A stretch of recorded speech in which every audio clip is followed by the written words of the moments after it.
You've probably heard the saying, history is written by the victors. It's true. But what about the ideas that lost? The ones that were silenced, buried, or just flat out deemed too dangerous to even talk about? Well, today we're going to dig into a really cool method that's designed to do just that, to unearth these forbidden philosophies and figure out the stories they were never allowed to tell. This right here, this is the whole mission.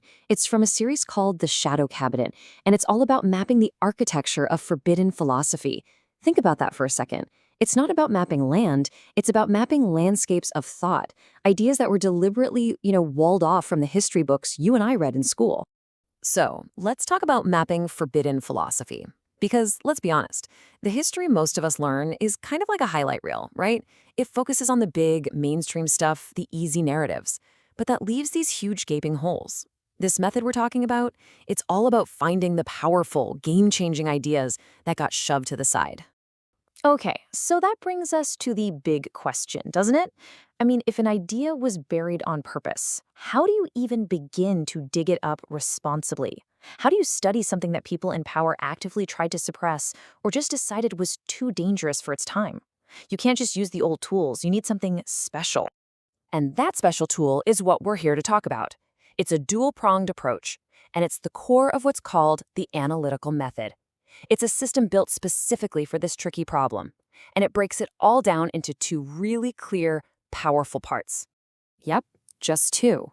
The whole thing is built on this dual-pronged approach. It's elegant, really. You've got two parts that work together. One is all about understanding, and the other is all about investigation. So here's how it breaks down. You can think of it as the what and the why. Prong 1, exposition, is all about the what. What did this idea actually say? What were its core beliefs? And then you have prong 2, historical investigation, which is the why. Why was this idea suppressed? Why was it rejected? You see, you need both to get the full story. All right, let's dive into that first part, understanding the idea. Because this is the absolute foundation of the whole analysis. You can't figure out why something was controversial until you know what it is. That step is all about exposition. So what is exposition exactly?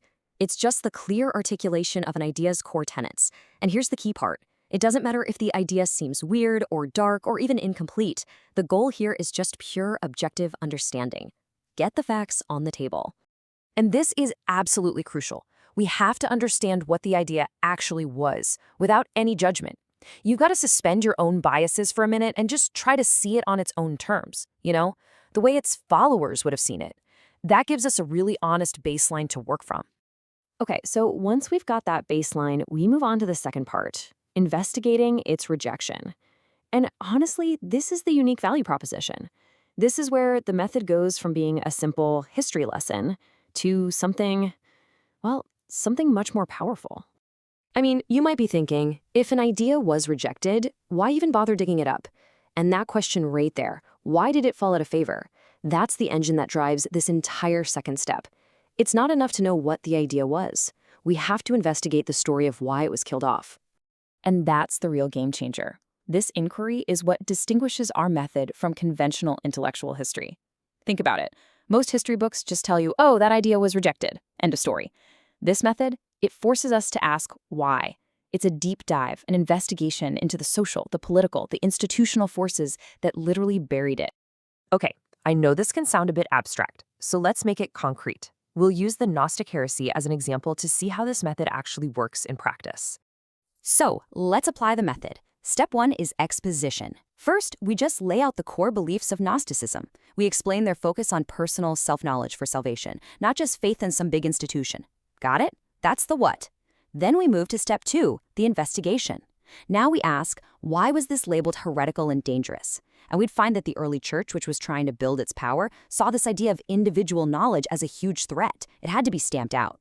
You see how that works? The what, and then the why. It tells the whole story. So when you start using this method over and over, you begin to see a pattern. You're mapping the architecture of thought.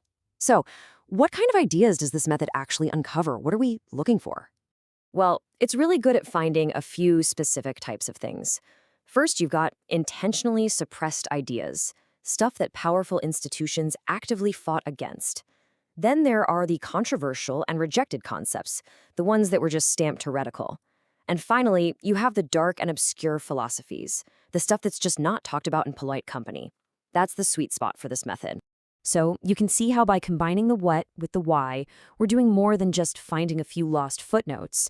We're actually building a new map of intellectual history, a map that's richer, more complete, and you could argue a heck of a lot more honest about our real intellectual journey as a species. Which kind of leaves us with one final big question, right? What other ideas are waiting in the shadows? If a method like this can totally change how we look at ideas we thought we knew, what else is still out there, just waiting for someone to come along and finally understand it?